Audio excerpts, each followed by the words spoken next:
Well, hello everybody on YouTube. It's the Wingnut. And as you can probably not see on some of the back roads, I just dropped Teddy off to school so I can go to school.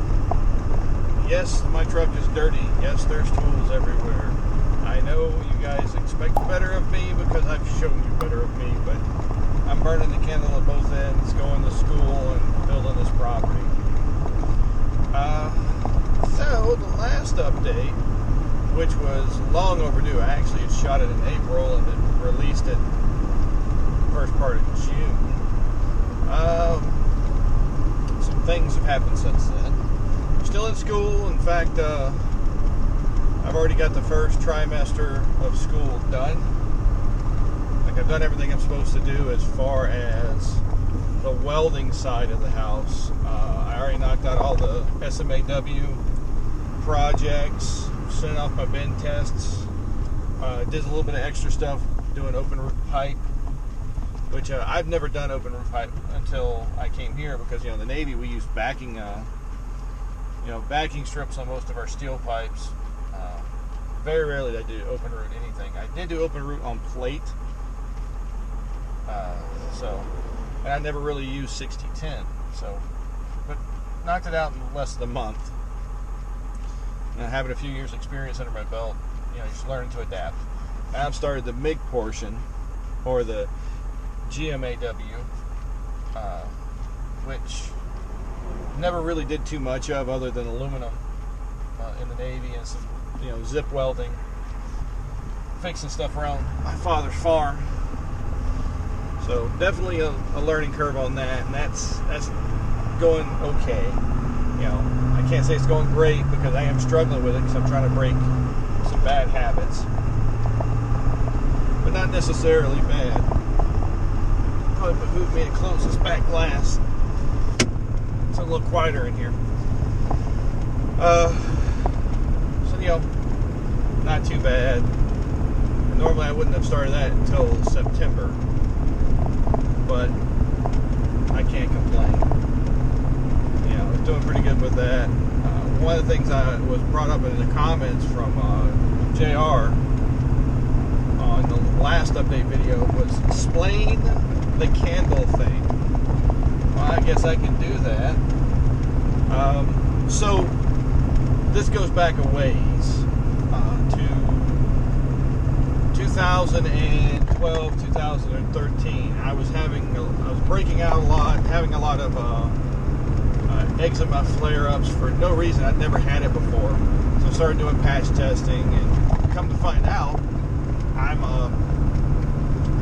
allergic to Disperse 102, nickel, and formaldehyde, which is hilarious because Disperse 102 is used in like almost anything for cleaning, and it's used in some fabrics. Nickel, majority of what I was welding on at the time was nickel, or nickel based, nickel copper, copper nickel, Manels, and I never really played with formaldehyde, so that wasn't really concerned. But because of that, Mrs. Wingnut decided it'd be smart if we started making our own soaps.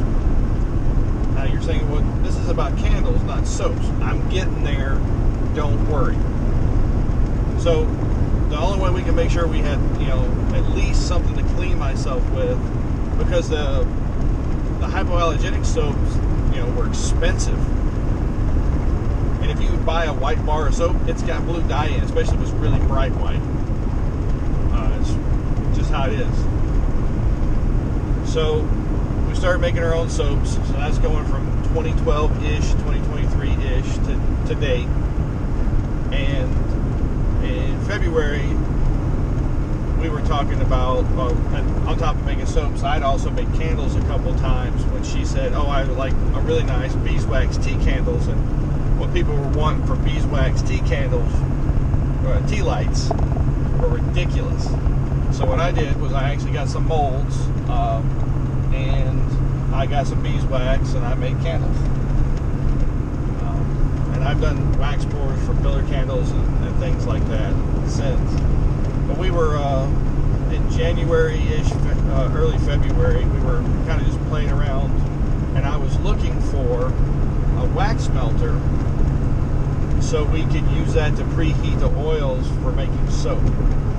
Because a lot of the time you spend making your soap, you have to heat all your stuff up. And they have industrial heaters for that, for making that, but we're in an RV, I need something small. And while I was searching for it, I said, well, let's try Facebook Marketplace, and I found a place in Dixon, Tennessee, where a lady was selling her entire candle making business, wax, candle, containers, wicks, wax melt containers, smells, oils, all of it. She had just gotten out of the business, and she had the stuff clogging up her garage, and she wanted $500 for all of it. When I say all of it, I'm talking stacked up above the cab of Athena, our F-250 short bed, and then just packed in with tarps holding it in. So we went up there, took Teddy with us, loaded the truck. Teddy decided to jump in the people's pool. A lot of stuff. And then she started making wax melts. And we've got 70 pounds of soy wax, and it's high quality stuff. And then from there, we mentioned we wanted to do beeswax stuffs.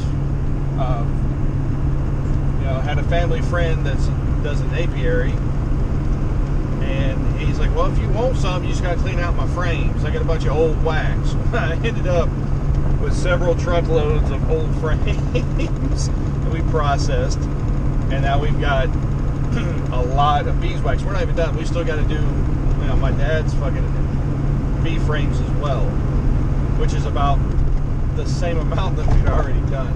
So we're still constantly doing that. And she came up with a name for it called Tin Top Soaps and Scents. And that shared space that we're talking about for canning and brewing and the candle and soap making. And that's still happening. All that stuff's still kind of happening. It's kind of slowed down a bit because I'm going to school full time and it's hay season, so it's just a lot of things are happening. But she came up with her own thing. We're not open to the market yet. We don't have our business accounts yet. We don't have our business license yet. We're just in the stages of figuring it out. And what we've been doing is making small batches here or there, figuring out formulations, figuring out the smells and the colors and the things that she wants to add. And for the most part, people really like this stuff, which is a good sign. The flip side to that is we have a really great product, but now I got to start doing some marketing and sales, and we got to figure out that side of the house, what's going on with that. So for years we've been making our own stuff for candles and soaps, and then before that, when I was a massage therapist or training to be a massage therapist, I was making spa kits, and I learned how to do all that stuff. And yes, I know 6'4", 280, tattooed. Yes, I was going to be a massage therapist, and I actually enjoyed the work. But roll it back to the beginning of the video where I talked about that eczema outbreaks. You can't be a massage therapist if you can't touch people. So that 2 years of education and effort kind of went up smoke, but I can still make the spa stuff. So we're going to be doing personal care products and everything else as we go, but it's one of those things where trying not to rush into it because we're trying to keep the overhead low for now. And some of the things we've run into is people tell us, oh, your wax melts are too expensive. They're going to be too expensive if you're wanting to sell them for $6. Well, no, because the product is a very high quality. It is not paraffin, and then it's very concentrated smells. Like you put a cube of that in your wax melter, it's going to go. You light that candle, the house is going to smell good. It's not that we're not using stuff that has that chemically aggravating smell like if you walked in a Yankee Candle or Bed Bath & Beyond. try to use as much natural smells as possible. Well, they sell wax melts at Walmart for $1. Well, that's straight paraffin and dye and, you know, chemical smells. You know, or artificial smells. Because everything on the base level is chemical. But, you know, I run into that, and it's like, yeah, I get that. But I also understand that when you go and buy retail candles in a store, like a big box store, or not necessarily a box store, but like well, I can't say Bed Bath & Beyond, they've gone out of business, but like one of those corporate stores, when you open the thing up to smell it, what you're smelling is what's called the cold scent, and then you have hot scent, which is when it's being melted, either by flame or by a heating element. What a lot of those manufacturers do is they put a stronger layer of scent at the top of the candle when they do the level out pour, especially container candles. So when you smell it, it smells really strong, and when you light it, it's really strong, and then like 20 minutes later, it's not. Yeah, that's not. We're not about that. It's going to have the same smell from the time you open it to the time it is gone. And that's just a high quality product. So yeah, $6 for, at retail, by the way, not wholesale.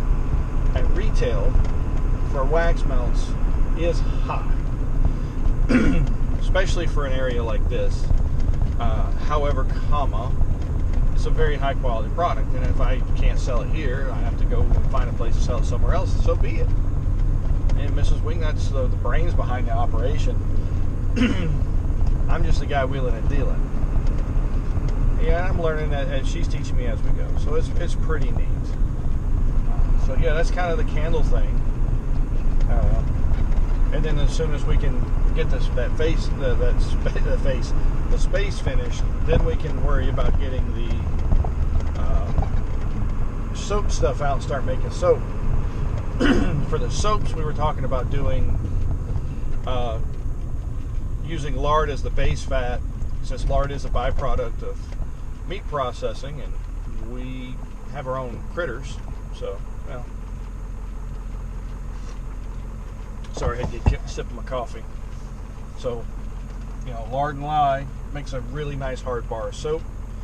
Of course, there's everything else that we've done in the past, like fancy oils, cheap oils, Castiles. My wife makes a chocolate soap, which my dad has a lifetime supply of, because he uses as a bait. Oh, that's baiting. That's illegal. But it's something that, like, my wife has shared with my family, my mom, my sisters, my grandmother, who she was really close with. She loves doing it, and she does a great job of it. And just, I should have some pictures popping up if I can find them, because I've got stuff spread across so many different computers and platforms of soaps that we made. Like, but my last deployment, she made me, you know, little gold and red soaps that I could give out to people for the holidays that we were underway for. And these things were phenomenal smelling. You know, we made soaps to keep the bugs off while I was out camping or doing motorcycle trips. We made soaps to smell like, you know, bananas, and we've done chocolate. The stuff she does is amazing. The Black Unicorn soap was probably the best one. It was, I can't even describe the smell of it. And she had made this really hard charcoal soap, and it was a shave soap for me to use on the ship, so I could actually have a nice shave every now and then. And it's and she had little unicorn candy molds, and she made them in bricks of unicorn. So, you know, my big dumb ass is on the ship shaving with corn soap. You know, it was cool. I don't care. You get a few strange looks, but you know, so be it. But that's the thing. Is this something that we both enjoy kind of doing? It's something that my wife definitely loves doing, and she's very, very good at it. I'm very proud of her for popping up and saying, "I want to do this," and continually to stick to it. You know, which is, you don't understand. If you're trying to start a business from the ground up, and you're doing all the small stuff going forward, it's very, very easy to get discouraged. It is very easy to just cut your losses and quit, you know, and